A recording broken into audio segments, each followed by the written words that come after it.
Subscribe करें और bell दबाएं ताकि कोई खबर रह न जाए। जी, नैब के हवाले से और ख़बरें आ गई हैं। ख्वाजा बरादरान की ज़मानत हो गई है और अब तो ये भी कहा जा रहा है कि नैब को बंद कर दिया जाए। नून लीग के मुख्तलिफ रहनुमाओं ने आज बयानात दिए हैं नैब के हवाले से और आपको पहले दिखाते हैं कि क्या क्या इरशादात हैं उनके नैब के बारे में। जी जनाब असद खरल साहब, ये नैब को तो अब बंद कर देना चाहिए। ये साद रफ़ीक साहब, सलमान रफ़ीक साहब की ज़मानत हो गई है और जस्टिस मकबूल बाकर साहब ने भी सवाल उठाए हैं कि नैब या तो बिल्कुल ही इसमें अहलियत का फ़ुक़दान है या ये इनकी नीयत ही ठीक नहीं होती कोई केस बनाने की।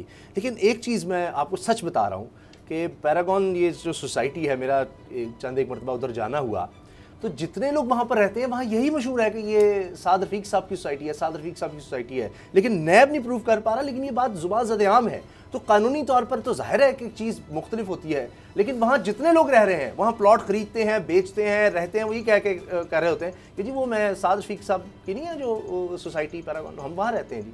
तो लेकिन मामला उसामा साहब बात ये है कि ज़बान ज़द-ए-आम का मामला नहीं है। जो इन्वेस्टिगेशन है, जो प्रोसिक्यूशन है या जो अदालत है वो देखती है वो एविडेंस जो एडमिसिबल बिफोर द कोर्ट हो। अब ये नैब ने साबित करना है कि इनका पैरागॉन हाउसिंग सोसाइटी से स्कीम से तल्लक है। इसमें कोई शक नहीं। जिस तरह आप कह रहे हैं कि जो पैसे उनको आ रहे थे, जो पैरागॉन उनको ज़मीन दे रही थी, जो पैरागॉन से आर चीमा को पैसे गए जो 32 कनाल का रकबा था उनके और उनके अजीज़ो कारब के नाम का, फिर जिस तरह साद रफ़ीक साहब और उनके भाई को जो पैरागॉन से पैसे गए हैं।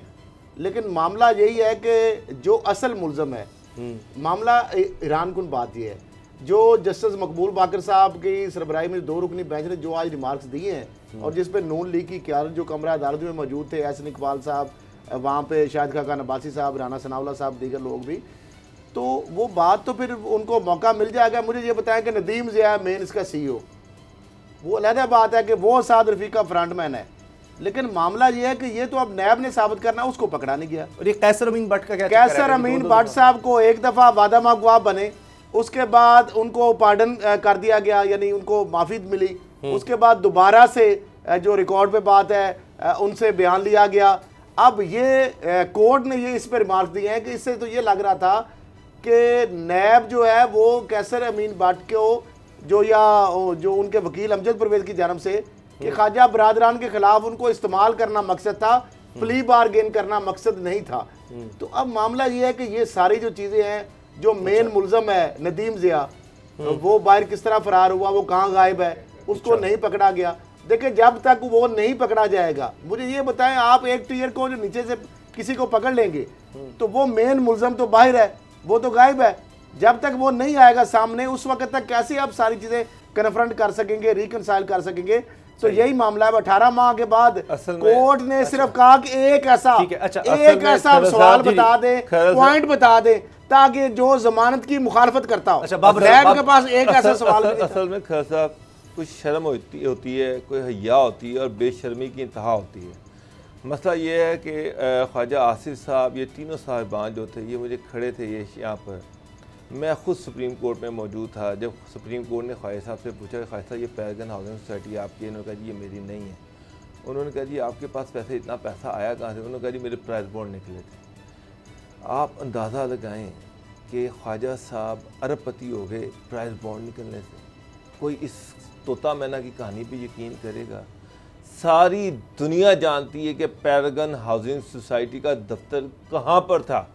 ख्वाजा साद रफ़ीक के डिफेंस के घर के अंदर पैरागॉन हाउसिंग सोसाइटी का दफ्तर था, सारे अकाउंट इनके थे। अब मसला ये वाइट कॉलर क्राइम है। वाइट कॉलर क्राइम एस्टैब्लिश करना, खैर साहब आपको भी पता है, इतना आसान काम नहीं होता, बड़ा मुश्किल होता है। इन्होंने लेयर दर लेयर जो है इन्होंने जाले बने होते हैं। मैं जानता हूँ, मैं पूरे वसूख से कहता हूँ कि Paragon housing society Khawaja Saad रफ़ीक की है और उनके भाई की है। सर ये मुझे भी अंदर सर सारा लाहौर जानता है। ये मैं एक बात बताऊं, ये जो तीनों बंदे थे, ये कुरान पे हलफ रख कर कहते हैं कि ये ख्वाजा साद की नहीं है। कहें हाँ ये कुरान पे हलफ रखें और कहें कि ये ख्वाजा साद की नहीं है पैरागॉन हाउसिंग सोसाइटी। उन्हीं की वजह से वेवर बिल से सर ने बात ये है कि कौम को बेवकूफ बना रहा है, अरबों रुपया ये लूट गए और उसके बाद ये बातें इस तरह से कर रहे हैं, रखे कुरान के ऊपर हाथ और कहेंगे ये ख्वाजा साद की नहीं है, या अपने दीन ईमान पे कहेंगे ये ख्वाजा साद की नहीं है पैरागॉन हाउसिंग सोसाइटी।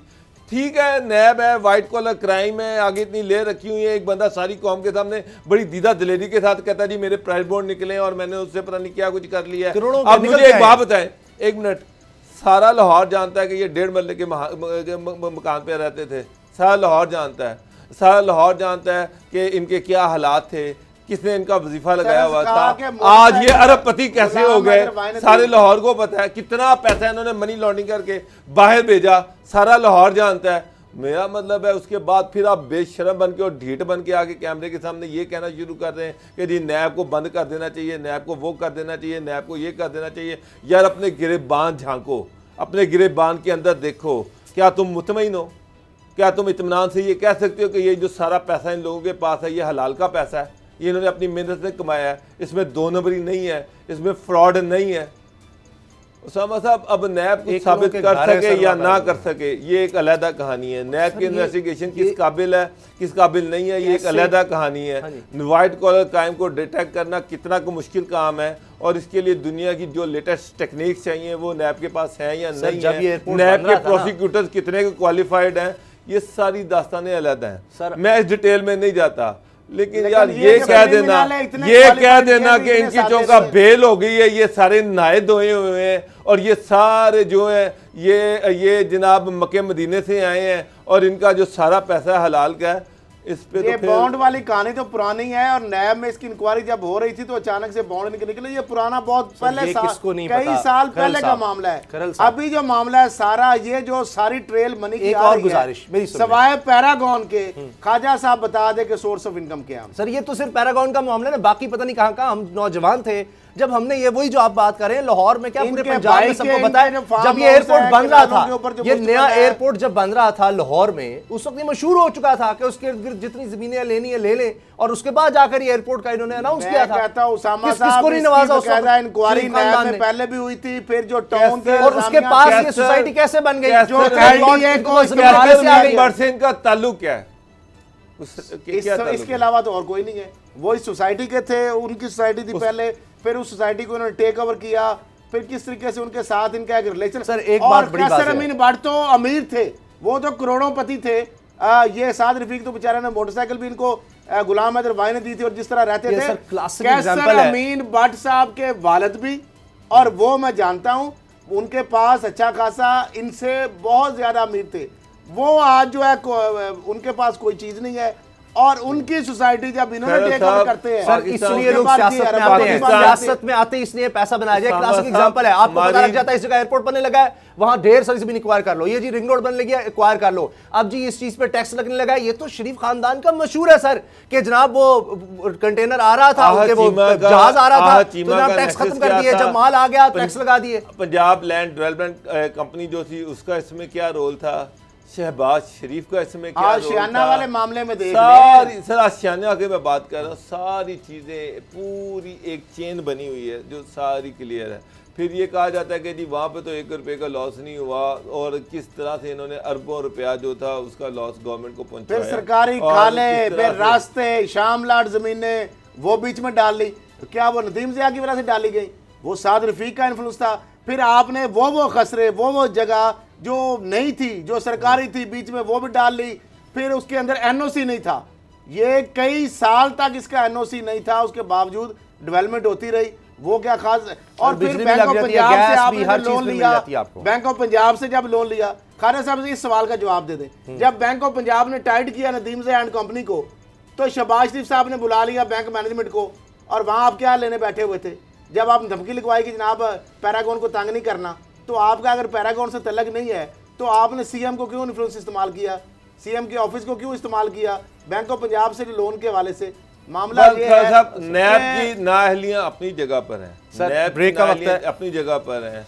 नैब को का भी इत्तेसाब चेयरमैन नैब को ये भी चाहिए कि नैब की जो नाअहली हैं उन पे जो वो जो ऑफिसर जो इनके साथ मिले हुए हैं, जो PMLN के भर्ती किए हुए हैं, उनके खिलाफ भी एक्शन लिया जाए। अच्छा सर, इसीलिए तो बात करते हैं कि ये जब कोर्ट में भी बात आई थी ना माफिया की, तो फिर उनके इन्हीं लोगों के दिल किन के साथ धड़कते हैं, मीडिया में वो कौन लोग हैं, ब्रेक के बाद बात करें।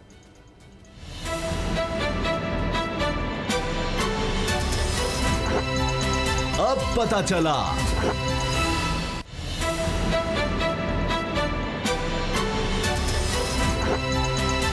पता चला। इंशाल्लाह ये कोरोना की जो आफत है भाई, मर्ज़ है, इससे इंशाल्लाह पाकिस्तान निकल आएगा। लेकिन एक मर्ज़ जो पाकिस्तान को काफ़ी अरसे से लाक़ है वो है करप्शन का। यकीन जाने किताबें लिखी गई हैं पाकिस्तान की मईशत के बारे में, कहा जाता है ये एलीट इकोनॉमी, यानी यहाँ पर आपने अगर पैसा बना लिया है, बहुत दौलत बना ली है, तो पाकिस्तान से अच्छा मुल्क रहने के लिए आपको नहीं मिलेगा। आप ढेर सारे नौकर चाकर रखें, बड़ी बड़ी गाड़ियाँ, जहाज़ ख़रीदें, यहाँ पर आपको हर सहूलत, आपके लिए बेहतरीन सोसाइटियाँ, अपनी सोसाइटियाँ बनाते चले जाएँ। ये वही दौर जो अंग्रेज़ छोड़ के चले गए थे, इस इलाके को सोने की चिड़िया कहते थे। वॉइस रॉय यहाँ पर याशी के लिए आते थे और वहाँ जब जाना होता था, आज तक आप देख लें उनके प्राइम मिनिस्टर का घर देख लें बरतानिया के, और यहाँ पर जब उनको भेजा जाता था तो इसीलिए मौजों के लिए भेजा जाता था। तो अब भी उसके रिप्रेजेंटेटिव यहाँ पर हैं। खरल साहब, ये किस तरह से एक माफिया में, चाहे वो मीडिया में हो, कि आप तो पैसे बना रहे हैं, बड़ी गाड़ियों में फिर रहे हैं, आज भी मुलाजिम तरस रहे हैं, उनको तनख्वाह नहीं मिल रही, और जब इन लोगों को पकड़ा जाता है कि किस तरह अपनी दौलत बना ली, वो एलीट सोसाइटी में आप चले गए। अब वो जब आप एलीट सोसाइटी का हिस्सा हैं मीर शकील साहब, तो अब वो लोग उनके बचाव के लिए सारे इकट्ठे हो रहे हैं, वो आ रहे हैं उनको बचाने। बिल्कुल, आप देखें कि किस तरह मुख्तलिफ पार्टियाँ जो हैं वो जा रही हैं, तिलमिला रहे हैं लोग, जिस तरह उनकी गिरफ्तारी हुई है। और जो आपने बात की जंग और जियो को, ये भी झूठ बोल रहे हैं अपने वर्कर से, कारकुनों से, कि जनाब हमें तो गवर्नमेंट ने इश्तिहारों के पैसे नहीं दिए। 77 करोड़ गालबन इनको दे दिया गया, तकरीबन 1 अरब रुपया, और सबसे ज़्यादा जंग और जियो को इश्तिहारात की मद में पैसे मिले। उसके बावजूद 2-2, 3-3 माह से वो लोग अच्छा, मैं आपको काट रहा हूँ, ये वो पैसे थे जिसके ज़रिए से पिछली गवर्नमेंट ने इमरान खान के खिलाफ भरपूर कैंपेन चलाई थी। ये कैंपेन के इश्तिहारात थे। इवन देन वो सिर्फ इसलिए सारी ये पेमेंट की गई पिछले 2 महीने पहले या 1.5 महीना पहले कि आप अपने वर्कर्स को सैलरियां दें, वो नहीं दी सर। इन्होंने अपने वर्कर को 1 रुपया सैलरी नहीं दी। आज भी जियो के वर्कर्स को सैलरी मिले 3 महीने हो गए हैं। जंग और न्यूज़ के जो वर्कर्स हैं उनको सैलरी मिले 1 महीना हो गया है। लेकिन ये सारा पैसा खुद हड़प कर गए। आप जालसाजियाँ आपके सामने हैं। जियो की जो बिल्डिंग है, आपको पता है वो बासा के नाले के ऊपर बनी हुई है, वो आज भी ज़मीन बासा की मलकियत है और गैर कानूनी बिल्डिंग है। उसकी प्रिंटिंग जो प्रेस वाला जो उसका जो एंट्री है, जो एंट्री पॉइंट है, वो भी उसके नाले के ऊपर है। उसके बाद पाकिस्तान टाइम्स जो था, किस तरह से एक चलता हुआ अखबार था, इन्होंने किन टर्म्स और कंडीशन पे वो खरीदा। फिर आवाज़ की जो बिल्डिंग है, खासा 1 मिनट, पाकिस्तान टाइम्स को इस बुनियाद पर खरीदा गया था कि इसको चलाया जाएगा, इसके वर्कर्स को इसकी पेमेंट्स दी जाएंगी, लेकिन इन्होंने उसको बंद कर दिया, बंद करके डमी कर दिया। और उसके इश्तिहारात आज भी ले रहे हैं। एक अखबार जो डमी है उसके इश्तिहारात अभी भी पूरे रेट पर ले रहे हैं, यहाँ तक 2 नंबर। ये दूसरे अखबारों को फेल भी किया करते थे, वो पूरा मार्केट से उठा लेते थे और किसी को चलने नहीं देते थे कि वो सारे राइट्स खरीद लिए। मतलब कितने अखबारों के लिए छापने नहीं है, सिर्फ ले लिया ताकि कोई मुकाबले में आ सके, और आज तक बिल्डिंग और वो अखबार टैक्स ना पड़े। वो अखबार डमी है, उन पे जो इश्तिहारात हैं वो भरपूर उसका रेट है, और वो सारे इश्तिहारात के पैसे खा रहे हैं। इसके अलावा अखबार जो टैक्स की होती है, अगर टैक्स की बात होती है, लायबल जो टैक्स है, वो कहते जी हमने नहीं देना। उसके बाद बिजली का बिल, आप हैरान होंगे कि सैकड़ों की तादाद में एसी हैं। डोगर साहब भी जानते हैं, न्यूज़ जंग में काम इन्होंने भी किया है। डोगर साहब 4-5 मंजिला इमारत है और कितने एसी हैं वहाँ पे। और आप अगर जिस तरह आपने कहा ना कि एक्साइज के अंदर अपने जो 54 कनाल का जो पैलेस है, जिसका 64 कनाल वहाँ पे लिखा हुआ है PT1 में, उसका अगर 54,000 टैक्स दे रहे थे, तो यहाँ पे जो बिजली लेस्को को बिल आपको पता है कितना दे रहे हैं? आप हैरान हो जाए। अभी मैं फिक्र नहीं, सिर्फ इनकी नींदें आराम करने के लिए इतना ही काफ़ी है कि आपने जो मिली भगत करके लेस्को को जो चूना लगा रहे हैं ना, अब वो मामला भी आपके खुलने लगा है कि जितना घर का एक बिल आता है, आपका इतना बड़ा दफ्तर है, इतनी बड़ी प्रिंटिंग मशीन है, आपका सामने जियो के स्टूडियोज हैं, दफ्तर है, आवाज़ बिल्डिंग है, फिर ये सारी चीज़ें जो है वहाँ पे वायलेशन जो हो रही हैं बाई लॉज की। जिस तरीके से आपने सड़क के ऊपर वहाँ पे नहीं कर सकते आप, ना को आपका पार्किंग स्टैंड है, सड़क के ऊपर आपने जनाब वो बंद की हुई, सारा लोगों को गुजरना मुश्किल है वहाँ से। अब मामला ये है कि जो इस केस की आप बात कर रहे हैं, इस केस के हवाले से मुझे ये बताएं, ये कौन आपको इख्तियार देता है कि ये आप अपने अखबार पे एक पूरी अदालत लगाई बैठे हैं? आप ये किसने आपको राइट दिया है? ये पाकिस्तान है, बनाना रिपब्लिक है, भी है।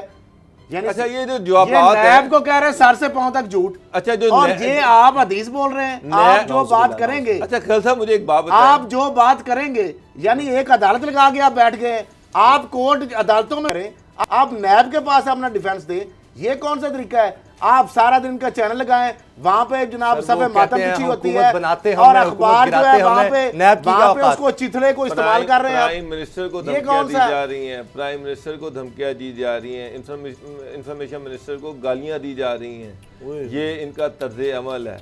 भाई शकील रहमान साहब, आपने जो 54 कनाल अरादी जो गरीब वर्कर की थी उस पर कब्ज़ा किया, फ्रॉड किया, 2 नंबरी की, वज़ीर आला उस वक़्त के वज़ीर आला जो थे वो आपके साथ मिले हुए थे और आपने सारे रिकॉर्ड में टैंपरिंग की, सारा फ्रॉड किया। उसका जो जवाब था जब नैब ने मांगा, जो 26 सवाल थे उनका आप कोई जवाब नहीं देते, और उल्टा नैब को गालियां देते। अगली बात मैं डॉक्टर साहब बता दूं, नवाज शरीफ के बाद शहबाज शरीफ साहब को इसमें समन किया जाएगा।